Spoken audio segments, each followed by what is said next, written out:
Hey PlayStation fans, it's your old buddy Blaze. We've got an interesting article here talking about the PlayStation 6 and what we can come to expect in terms of performance for this thing.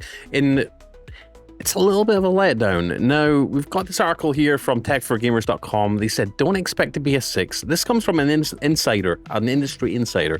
Don't expect PS6 to reach Nvidia RTX 1590 gaming performance levels, an insider claims. PlayStation 6 will not be as powerful as the RTX 5090 in gaming.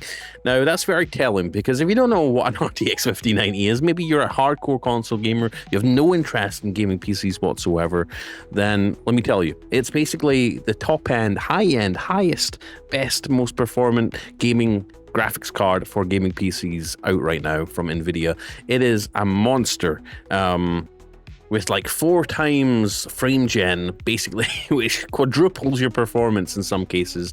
It's absolutely amazing and incredible. So even though the PS6 isn't due to come out for another year or 2 years, even then, it won't, in all cases, match the 5090, but in some cases it might, depending on how well games are optimized. So let's read the article. So Moore's Law is dead. Oh, before we read the article though, please consider clicking like and subscribing, clicking the bell icon. It means a lot. It helps creators like me to build, a following and stuff, and helps helps me make more content, gaming news content. So if you're a PlayStation fan, consider clicking like and subscribing. We post videos every day and stream every day at 1 p.m. Central. Back to the article. So Moore's Law is dead has clarified that PS6 will not reach 5090 gaming performance. As previous remarks only mentioned exceedingly rare cases where PS6 may rival 5090 in ray tracing.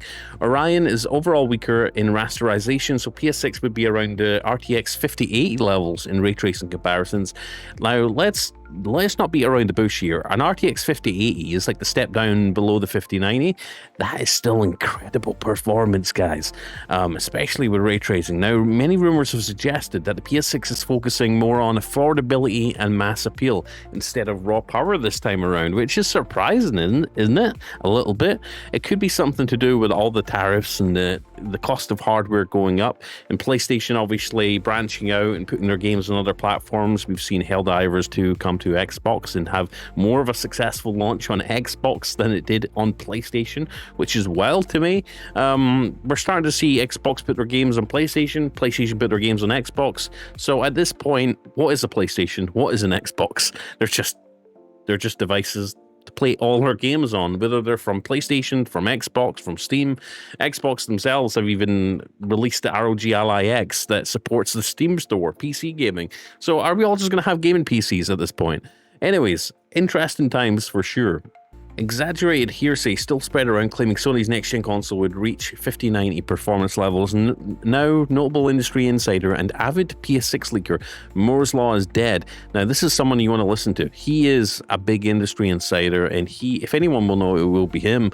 He clarifies that PS6 would only rival the RTX 5090 in very specific edge use cases. It stands no chance when compared against the RTX 5090's overall gaming performance and why it matters. So while the leaked PS6 specifications point towards a powerful console, rumors about it rivaling a 5090 are highly exaggerated. PS6 will feature 3 times the rasterization and 6 to 12 times the ray tracing of the base PS5. Now, in the new video going over the recent PS6 rumors, Moore's Law is dead debunks the media's exaggeration of his prior claims. AMD's custom SoC Orion is much weaker in rasterization compared to the RTX 5090. He says, quote unquote, that does not mean at all we think the PS6 will hit 5090 performance. We said ray tracing, not overall. Orion is overall much weaker in raster, much weaker. For context, Orion with the RDNA 5 GPU can roughly perform about 4 to 8 times faster than the PS5 when FSR 4 is factored in. Overall, PS6's ray tracing capabilities would hover around the 5080 performance levels, rivaling the GPU in low ray traced cases. And outside of edge case scenarios, no, this will be closer to like a 5080 or something most of the time. Now, the leaked specs reveal that the PS6 will boast Zen 6 CPU and up to 40 gigs of DDR7, delivering 34 to 40 teraflops. It's expected to hit true 4K 60 FPS in quality mode and 4K 120 Hz in performance mode for most titles. Yes, 4K 120. Man, if you haven't experienced high refresh rate games, you're missing out. It feels so much smoother, especially if you have a TV that supports it or a gaming monitor. Now, the leaker claims that PS6 is expected to come out in fall 2027, and it'll likely cost $550 to $700 without the disc drive. Honestly, let me know your thoughts on that. PS6 without a disc drive, $550 to $700 in 2025 prices? I mean, we've seen how expensive things have been getting lately. I mean, we're seeing the Xbox ROG Ally come out at $1,000 for a handheld gaming PC. That's nowhere near it's going to have nowhere near the performance of the PS6. Interesting that they're going to stick around with the $550 to $700 price point. If it were to launch today, an $80 price increase over the PS5, that is nuts. The PS6 Portable would cost $400 to $500 under the same estimates. Cannot wait for the PlayStation 6 Portable, guys. I cannot wait. I've been waiting for a new PlayStation handheld for a while. That actually plays games on device, not game streaming. Apologies there, almost spilled this bottle of juice. However, rumors suggest that the handheld won't hold back the main console despite the massive hardware differences between them, so that's really good. So yeah, let me know your thoughts in the comment section. Obviously it's still up in the air. I mean, we don't have benchmarks from the new PlayStation 6, so let me know your thoughts. Do you think the PS6 can stand against one of the top tier flagship GPUs on the market right now? Obviously we're talking about 2027 here, and we're saying that it's not going to be as powerful as the 5090, which, you know, came out earlier this year, or that's right. For a second there, I was thinking, did it come out at the end of last year or the start of this year? It was the start of this year.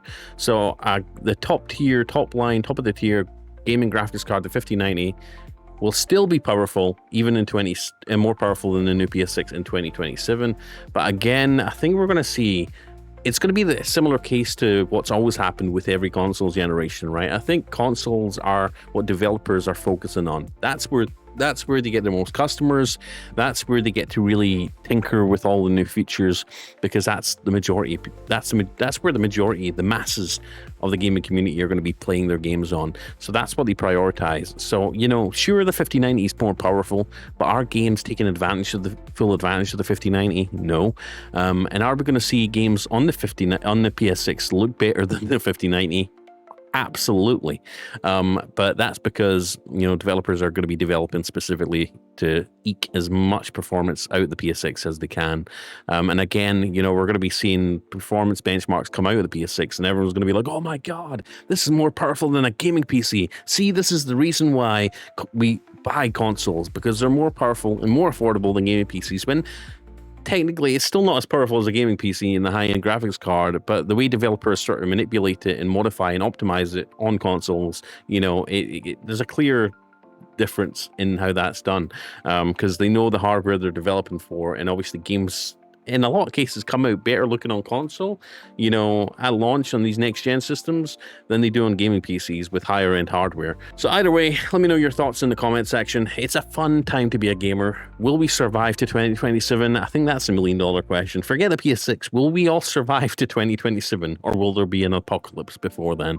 Who knows? It's all up in the air. And Blaze, if you want to follow and join me for the ride, please consider liking and subscribing, clicking the bell icon, and consider it only if you have one. If you're feeling generous and you want to stay up to date on cool gaming news, consider coming and joining me over on X, Blaze2KX on X. Come give me a follow if you want to. Only if you want to. Only if you want to. And yeah, stay up to date on cool gaming news, because I'm always retweeting and resharing stuff. So I'll see you in the next one. Peace out. Have a great day.